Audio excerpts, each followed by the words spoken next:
Hey there, this is Ra Goddess, founder and CEO of Move the Crowd, creator of the True Paid Good Academy, and author of The Calling. And today I want to talk to you about how to really break free once and for all from fear and self-doubt.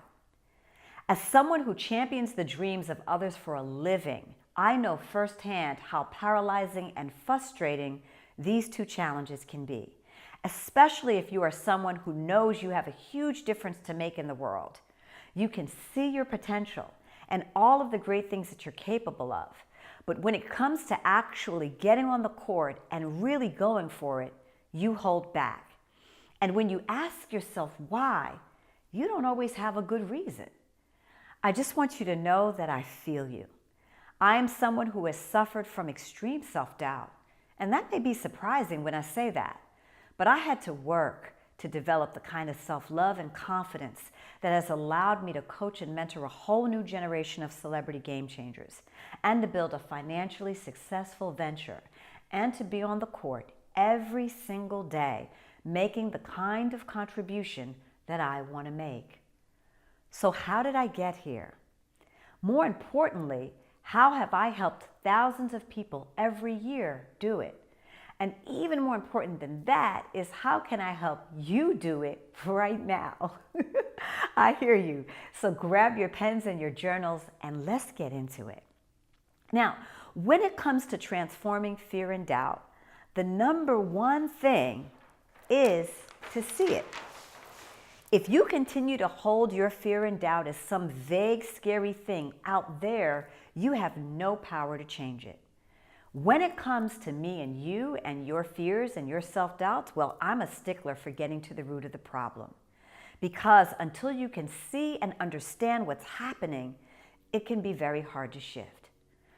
When I ask the amazing entrepreneurs we serve, what's the fear about? Often I hear things like, I'm afraid I don't know enough, or there are other people doing what I want to do and they're famous. What could I possibly bring? Or I don't really know what I want to do, which is code for, I've discovered, I know what I want to do, but I don't believe it's possible. Or I don't believe I'm capable. Or I don't believe I can do it and make money. Just notice which of these might be resonating for you right now. When it comes to conversations that hold us back, my experience is that most people, one, don't even realize in the moment that you are saying this to yourself. Two, don't realize that your internal conversation has nothing to do with what's happening in the moment, right? Like you're being triggered by what this moment reminds you of. And three, you aren't aware of the impact of your words, meaning how those conversations directly affect your experience and ultimately your reality. So let me show you what I mean.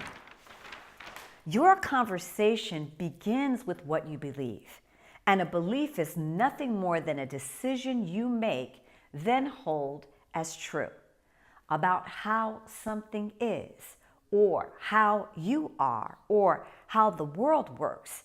And it's a decision you keep reinforcing over and over and over again through your thoughts, your actions, and your experiences.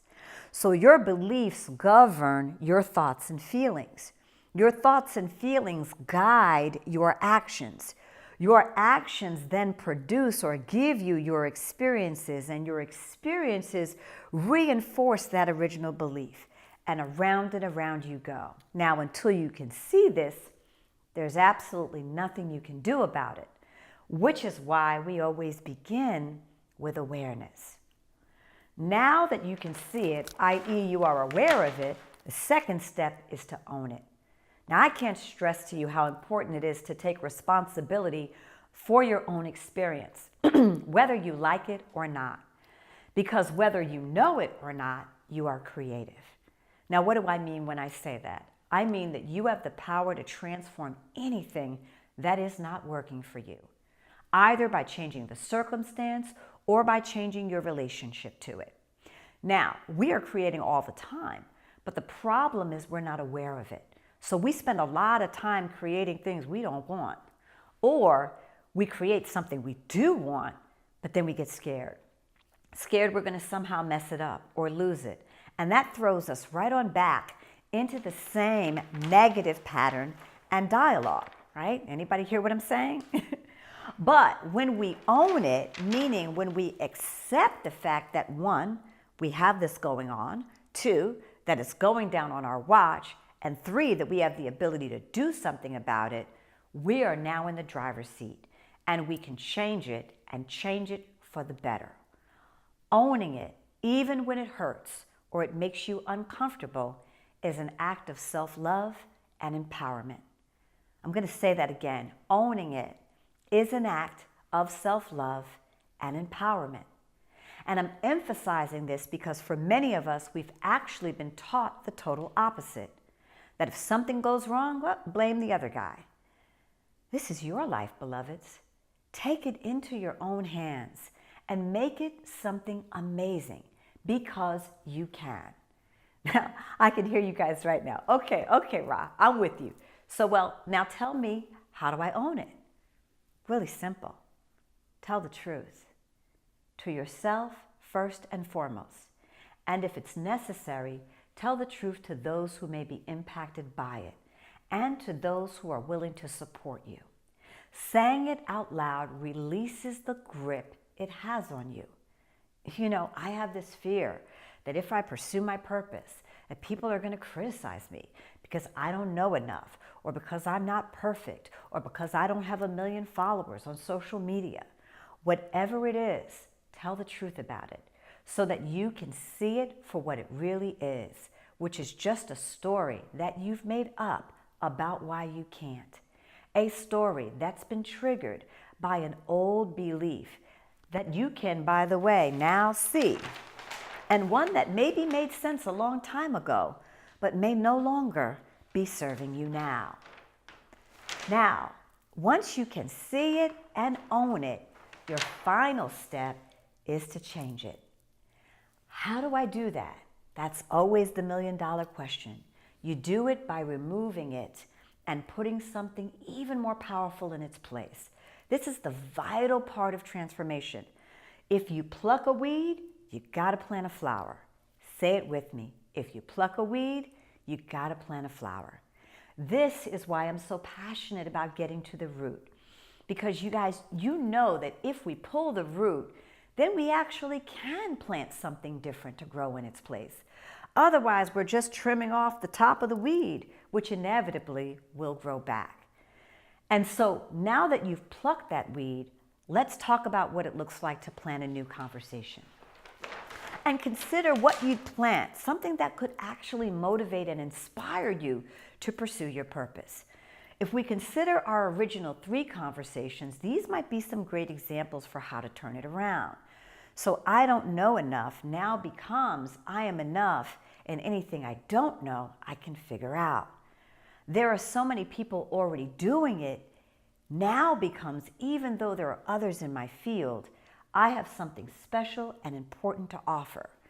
I don't really know what I want to do, also known as I know, but I don't believe it's possible, or I don't believe I'm capable, or I don't believe it's financially viable, now becomes I have a dream, and I am willing to make that dream a reality. Now, if we take that new belief into our wheel again, right? The concept is the same, but check out what happens. I am enough now influences and breeds thoughts and feelings of confidence, like I can figure this out. These thoughts and feelings of confidence lead to motivated, aligned actions, which then produce awesome experiences and results, which go on to reinforce the new belief, I am enough. Now, I want you to notice this. We just shifted a new reality by result of changing our mind. And by the way, in my opinion, this is the literal definition of what it means to change your mind. In other words, if you want to change your mind, believe something new. So, let's recap. Want to bust through and transform your fear and doubt once and for all? See it. Get to the root of it. Understand what it is. Own it. Take back your power to create what you desire. And then finally, number 3, change it. Pluck what you don't like and plant something new. Finally, whatever you're dreaming about, whatever you're wanting to pursue, I want you to know that it's possible to create it. If it's burning inside of you, it's burning for a reason, my love. Can you give yourself permission to find out why? You are capable. You are amazing. And we need you. It's time to pursue your purpose. This is your girl, Ra. Thanks so much for taking the time to work on yourself with me today. I can't wait to hear how it goes. Be sure to hit me up in the comments section and let me know. All right, beloveds, I adore you. Big hug, big kiss. Peace.